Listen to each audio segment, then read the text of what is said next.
Women think that having sex with a man on the first date will bond him to her, but that doesn't work with secure men or avoidant men.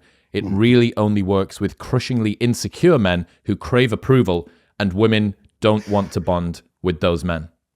Men, we don't get the same kind of hormone release that women do, and we don't process it the same. For us, it's a lot more dopamine. It's not the same level of oxytocin quite that they get. So we are very different. Women, if they have an orgasm with a man, they're probably going to bond with him. This is why casual sex is so difficult for women, and especially maintaining friendships and just steady platonic or casual friends with benefits situations for women. This is why they turn friends with benefits into situationships. This is why this happens. They will start off agreeing one thing, then do the other. You've probably seen this before, I'm sure.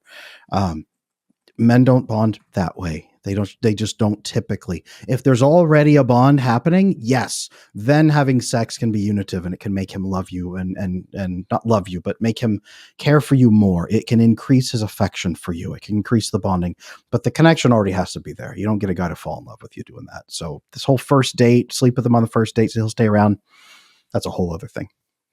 Yeah, I wonder whether it's women using their theory of mind. I think in the evolutionary psychology literature, it's called cross-sex mind reading failures. So they believe that if it was me, the only way that I would be able to sleep with somebody is if I felt very deeply about them. Therefore, if this happens with the man, then this is how he must feel about me. And it's a failure of using your own theory of mind. You're very right. It's also, I've been studying a lot into miring neurons, especially when we're little children. So when we're born, we have the amygdala, and then we have a lot of miring neurons. It's two of the only structures that are really fully formed at birth. And our miring neurons, we're supposed to have mom. Mom is supposed to be paying attention to us and looking at us and mirroring our expression to her so that we feel interesting to people just by existing. And then when we make a face, she mirrors it back to us, and we start mirroring each other, and we say other people will respond to me. I am enough. If mom doesn't, she's depressed, she's tired, she's exhausted, she's working 3 jobs and is never there. We're in daycare all the time. If we've had NICU trauma, if we've had various issues, our brain says mom is not mirroring me, or I can't get a response.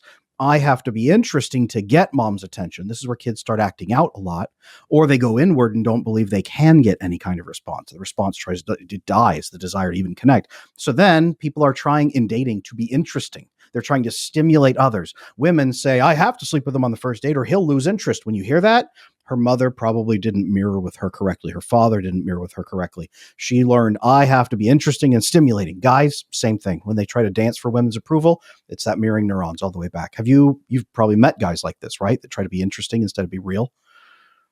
Yeah, I think there's a massive lack of confidence and insecurity around authenticity.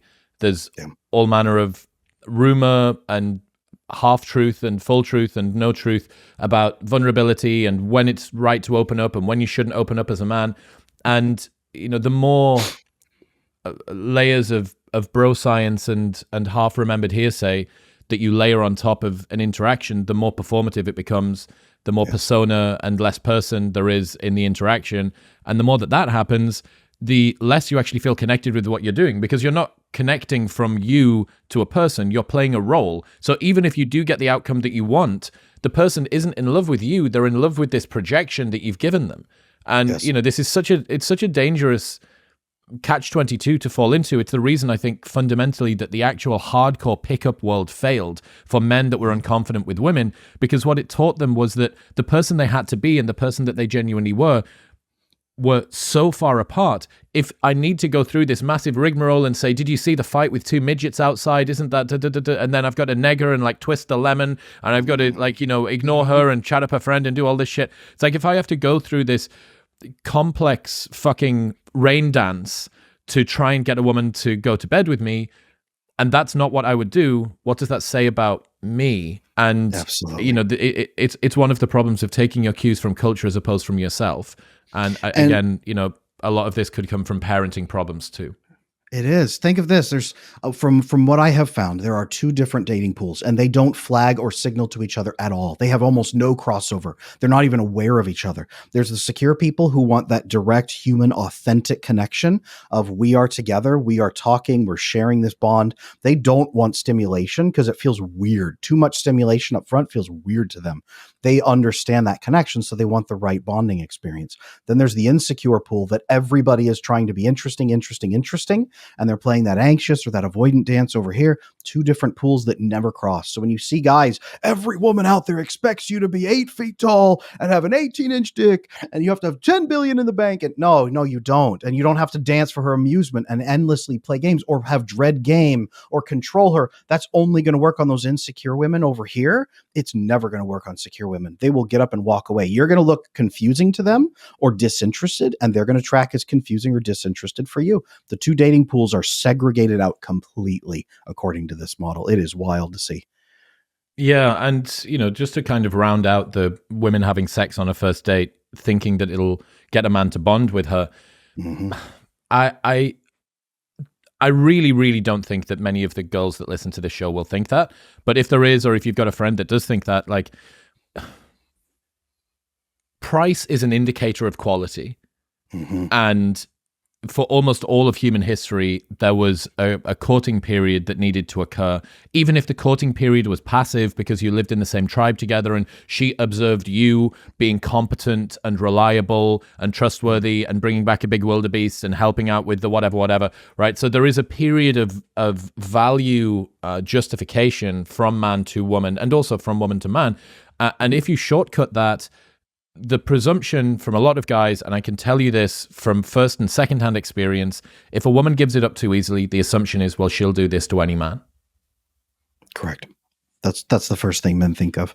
That was a great hamburger. Everyone is eating this hamburger. I'll come back when I'm hungry, but it's not the hamburger I'm going to settle for. Every single morning for over 3 years now, I've started my day the exact same way, which is with Element in water. Element contains a science-backed electrolyte ratio of sodium, potassium, and magnesium, and it is the best hydration drink that I've ever found. It tastes fantastic. It's super refreshing. Orange is just the most OP flavor in the world. It's absolutely phenomenal, and it helps to play a critical role in reducing muscle cramps and fatigue. It regulates your appetite, it optimizes brain health, and it helps curb cravings. They're also the exclusive hydration partner to Team USA weightlifting and relied on by tons of Olympic athletes and everyday high performers all around the world. Also, there is a no BS, no questions asked refund policy where you can buy a box completely risk-free, and if you do not like it for any reason, they will give you a refund during an unlimited duration, and you don't even need to return the box. That's how confident they are that you'll love it. Element are giving away a free sample pack of all 8 flavors with your first box if you go to the link in the description box below